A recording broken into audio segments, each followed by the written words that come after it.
Guys, stop skipping leg day. Hey everybody, it's Jason Blaha here. I thought I would chat with you guys and gals a little bit about this today, but a quick reminder, if you guys will please click like down below, be greatly appreciated.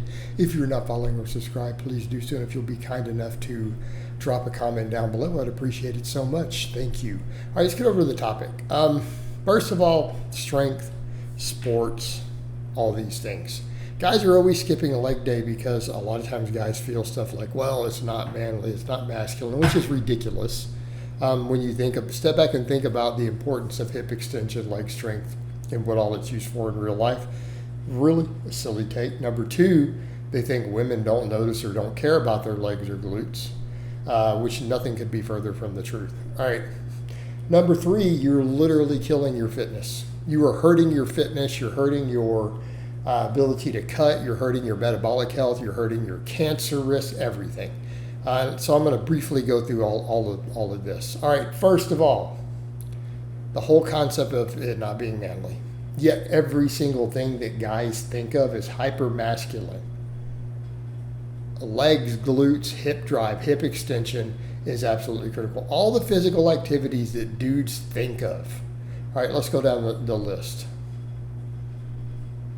Soccer or football, right? Somewhat. How about American football? How about rugby? How about any contact sport where you push or pull? How critical are glutes, legs, hip extension? Absolutely critical. Absolutely critical. That is where your power is generated. Show me any guy who plays any of those really serious contact sports who doesn't squat, doesn't do various hip extension work, build their glutes, build their quads, build their hamstrings. All of them do who are successful at it, and they're really good at it. Okay? Really, really good at it. So all these things that guys think of as these masculine, man's sports, they're all very lower body dominant. Not saying the upper body's not used, but push come to shove, they are. About fighting. You say, well, boxing, well, what about every other martial art? You tell me boxing doesn't use hip extension? I think we know that it does. You telling me tons of the best boxers in the world weren't good at back squats and didn't have glutes or legs? Of course they do.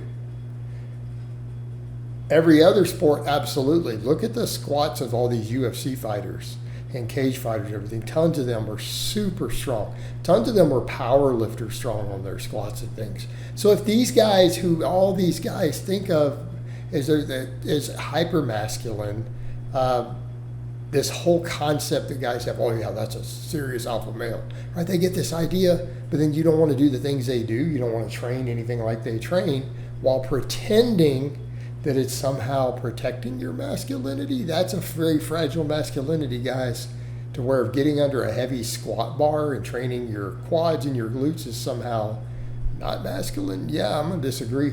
Even things like hip thrusts and glute bridges, you'd be surprised how many of those guys do 500, 600, 700 pounds on those lifts. It's part of their training. For every serious strength, every power sport, every sport that involves speed, also jumping, sprinting, running, most world-class sprinters are insanely strong in squats. They all train their legs. They are required to train their legs. Okay? Have all of that. Then you can talk about bedroom muscles.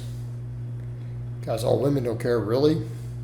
You don't think hip extension and glute strength and stamina matter there? You may want to look at the biomechanics of these movements.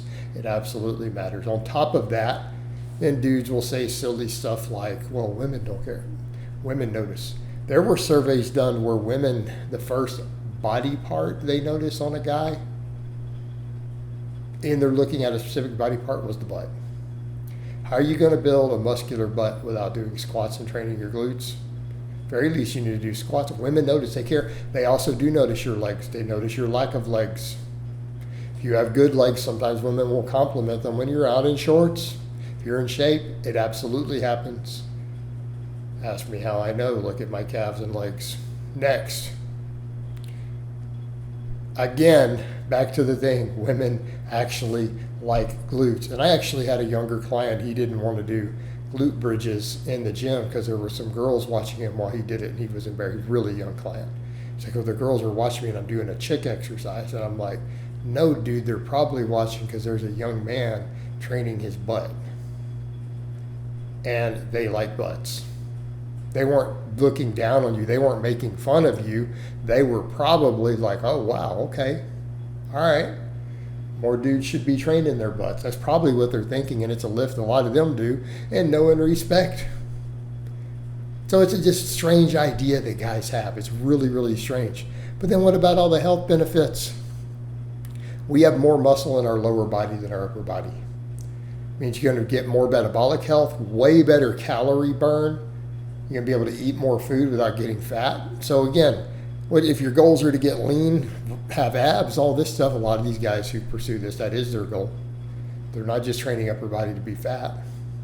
They want to be lean. You don't think your legs massively contribute to your energy turnover doing cardio and other stuff? Your metabolic rate's enormous. Absolutely enormous. What about things like your free testosterone, your overall health, all these things? You don't think it factors into all that? It does. Absolutely does. What about cancer risk, diabetes, heart health, all these things? Cancer, let's talk about cancer alone. You're already in the gym working out. You're going to skip legs. Knowing that muscle is protective against cancer and that you have more total muscle fibers in your glutes and quads and legs than you do in your upper body, you're literally helping protect yourself against cancer. And a lot of guys may not care till someone you know dies of cancer. A lot of you younger guys, you hear that, you're like, okay, you have a family member die of cancer ever? Whole lot, they get their attention. Well, yeah. Was it pretty horrible? How'd you feel watching that? How'd you feel about that? You do realize training your lower body can help reduce that. Same thing with diabetes. Helps protect against diabetes, also helps protect against heart disease. Same thing with your grandpa or grandma breaking their hip. That's the end of their life pretty much once that happens. You know, training your legs will help prevent that later. Stop and think about the quality of life down the road. You're already in the gym working out, guys. You're already in there. Go get under a squat bar. Go do some glute bridges or some deadlifts. Go do these big, heavy movements that train your lower body. You're going to be better at sports. It'll technically carry over into fighting if you're trained and actually learn how to do it. Be more athletic, stronger, harder to kill. You'll be more attractive to women. You'll be better in the bedroom. You're less likely to die of cancer, diabetes, and heart disease as a result of it. The entire idea of not training your legs is ridiculous. And if you actually think that it's harmful to your masculinity, you're not masculine to begin with, or you wouldn't be worried about it. Fix it. All right, guys, but that's really all I have to say on that today. I hope it's been informative, and I'll talk to you guys and gals next time.